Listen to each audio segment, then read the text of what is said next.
Пагранічны Брэст. Тут да ваеннаслужачых у зялёных фуражках ставяцца з павагай. Усе гады святочныя мерапрыемствы з нагоды прафесійнага свята ў брэсцкай пагранічнай групе пачыналіся на галоўнай плошчы горада. На гэты раз адразу ля мемарыяльнага комплексу вартавым мяжы. Нягледзячы на эпідсітуацыю, сюды прыйшлі тыя, хто лічыць сваім абавязкам у гэты дзень быць разам з цяперашнімі пагранічнікамі, ветэраны службы. Людзі асаблівага складу, адданыя, мужныя, яны абралі сваёй прафесіі абарону рубяжоў краіны. Хто на пэўны час, а хто і на ўсё жыццё. Для нас не просто День пограничника, это святой день, потому что пограничник – это состояние души.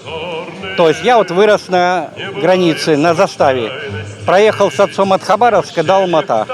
В Алмата закончил высшее командное погранучилище, одел погоны и поехал от Алмата всю границу до Бреста. 60-го года от солдата, начальника пограничной заставы, начальника отделения Козловича, Варшавский мост.